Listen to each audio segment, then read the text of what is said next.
Welcome to the Synthetic Media Podcast. I'm your host, Henrik de Cure. Join me for interviews and thoughts on the ever-expanding topic of synthetic media. You can find my book on synthetic media on Amazon. Subscribe to this podcast for free. Follow us on syntheticmediapodcast.com and enjoy today's episode.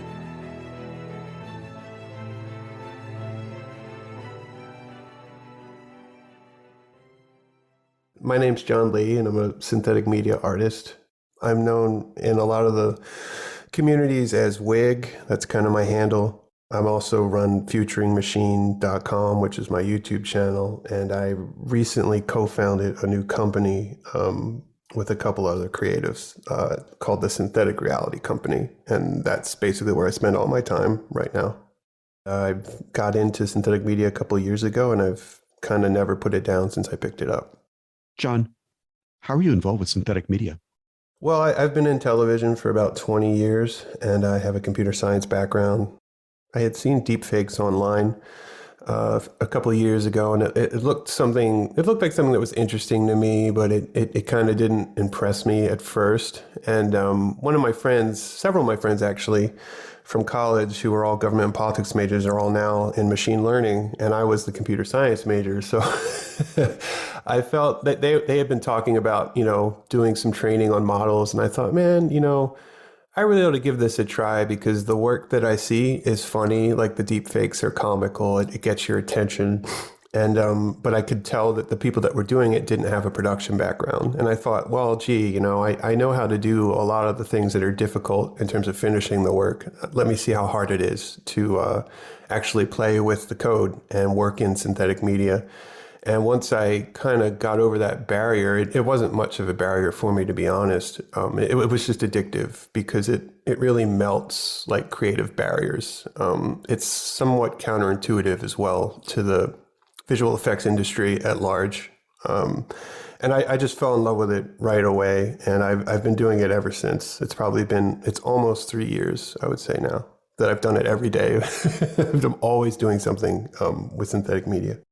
John, what are the biggest challenges and successes you've seen with synthetic media? Well, I think the biggest challenge is the deepfake stigma, the term. There's also the rampant use of non-consensual pornography, mostly targeted against women. Those are things that I'm very passionate about fighting because they are massive ethical problems. They give the technology a bad name. And in my opinion, they're underreported on. The press seems to sensationalize a lot of things like, oh, someone could frame you or they can put words in other people's mouths. And to me, it's kind of missing that there's already this massive problem with like 90% or more of what they call deepfakes being non-consensual porn. So to me, advocating for ethical use, having a discussion about what that looks like, to me, that's the biggest challenge because we live in this era of just sensationalism. Whoever can be the loudest kind of gets the attention. And there's a lot of people I feel like too who feel threatened by this because it's new and it is a big new thing. But also I see it's a technology. It's going to be difficult to arrest or regulate. But I feel that the most important thing is that as a society as a whole, that we start having conversations about how to use it ethically, about how to spot it, about how to track it, and also have the creative freedom to explore new use cases. Because this really does, as a creative person, as a professional artist, I've been my entire life, this just opens up so many more doors. And I kind of like view my role, like if I'm successful, what it would be is that I'll help like kind of usher in that new age along with so many of the other great artists that are out there, my peers that I consider that are all trying to push the ball forward as well. And if we do well, I think that my goal is really to demonstrate what those use cases are, to show like what the positive benefits are and what ethical use looks like. And so that's kind of how I see the playing field right now. I've had a lot of success. It's very fulfilling. It's been difficult for my personal life just because I'm always working. As I mentioned before the call started, I got about 2 hours of sleep last night. I'm on a deadline today for a client in California. I'm very proud of the first actually professional work that I did in the deepfake space. I did a spot for Represent Us, which is a bipartisan nonprofit that advocates for fair elections and ending gerrymandering. And I helped them create two 30-second, or not, I think they did a 30 and a 60 national spots that were supposed to air. Well, they were going to air regionally in like 3 or 4 major U.S. markets right after the first presidential debates in 2020. And at the 11th hour, all the networks pulled them. They decided they weren't going to run them.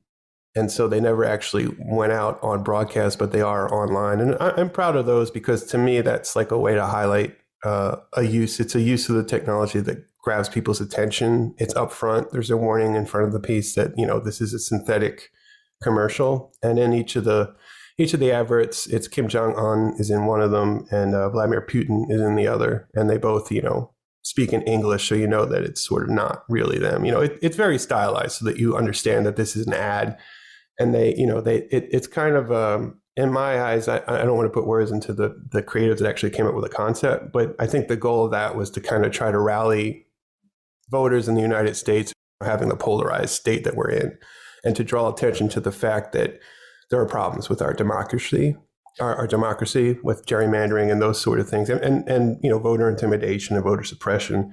And so that project was very near and dear to my heart, and that's the kind of work that I really want to do. And it was an awesome way to kind of start in the space. And I've done other things since then that I really enjoyed. Some of my personal work has given me, many connections in the industry. It's really sometimes I have to pinch myself to believe that everything that's happening right now is real, because I was working as a public servant really in the school system and television for 13 years. And it wasn't a very creative, rewarding, position to be in. I enjoyed, working for a mission-based,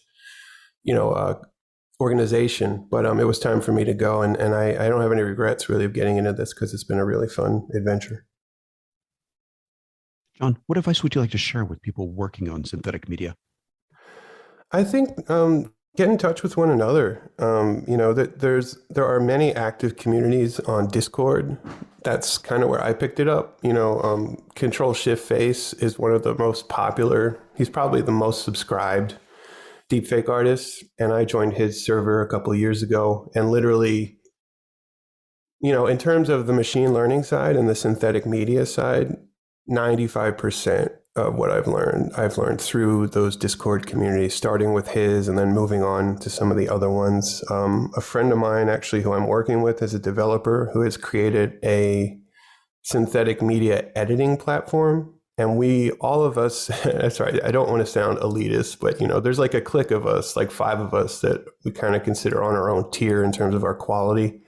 And we all use this guy's software. And that's been a big boon. And we work together and I'm still working with him to kind of develop more features. And I'm obviously, I assume you may have reached out to Chris Ume and some of the other guys. And I work a bit with Chris too. We're just friends really. But we all try to support one another, and getting involved with the community is useful. And I found as well that try to read up on ethics as well. But there are so many of us in the community that have been there now for years. And there's a real sense of we try to help one another out. So if you want to get into synthetic media, I think that would be my advice. I've connected with many of them on LinkedIn. What Chris is doing with his nonprofit, Synthetic Futures, I think is a really big deal. And I'm happy. I've tried to help them out however I can. I've actually reached out to join them, with the company that I founded as well, because we are all very interested in democratizing this and making sure that people can use it, but do it in a responsible way. There's a lot of self-policing as well. To be honest, I'm not an ethicist or anything. I'm a film person. So I have actually a big desire to kind of round out my knowledge in terms of global policy. I learned a lot actually during Chris's event when they did their debut. Particularly, there was a panel they did about, I think it was the last one actually, about different cultures and how the technology is being used. And I found that very interesting because there was a lot in there that doesn't get carried on the national news, there's so many new complex issues that we're going to have to solve. And so I would highly recommend, looking into those for anyone that wants to get into the space too, because this is going to be a very complicated, technology, and it's going to create many, many issues. And we need kind of, I think, like the best and the brightest and the most forward-thinking people to help make sure that it stays fair and equitable, and it doesn't turn into some kind of, conglomerate that's locked off. And John, where can we learn more about synthetic media and your work on the subject? Yeah, definitely check out Control Shift Face Discord. I can share links with you. We have our own website now called, it's just syntheticreality.ai. That's our company, but that's really more of a plug because, if you want to learn about how we're using synthetic media, there's information there, but we're basically a live event production company. For me, I learned the most about being a practitioner from the Discord servers and from other users. They have really given me an education on it.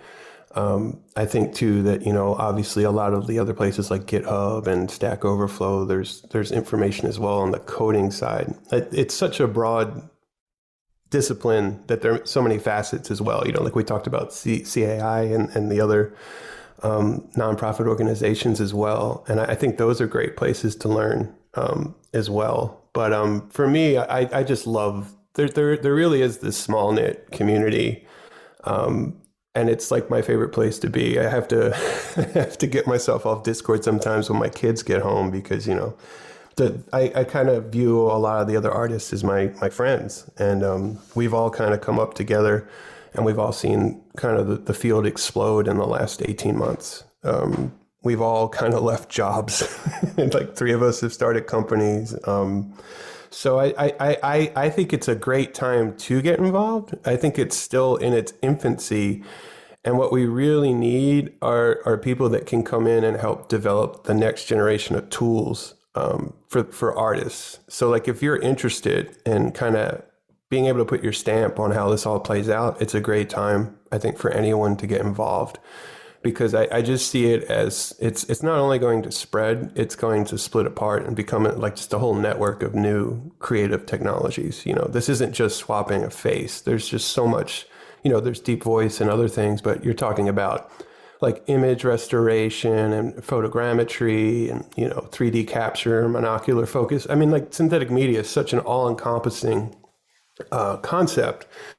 And with this big push, for the metaverse stuff and all that, I think it's going to be a big part of everyone's lives in a few years' time, and it's going to bring creative possibilities, to people, and they won't need to have like the insane amount of resources that a professional studio has to have right now. That's really what drew me to it. I've always kind of looked for tools to help me, tell visual stories with the absolute minimum amount of resources. And so this is like probably the greatest tool I've ever found for that, because of what it can do. Join us next week for a new episode by subscribing to the Synthetic Media Podcast. Check out my book about synthetic media on Amazon. Follow us on syntheticmediapodcast.com. This podcast was produced by Henrik de Gior. Music by Mattia Capelli. If you enjoyed this podcast, please leave us a 5-star review. And thank you for listening.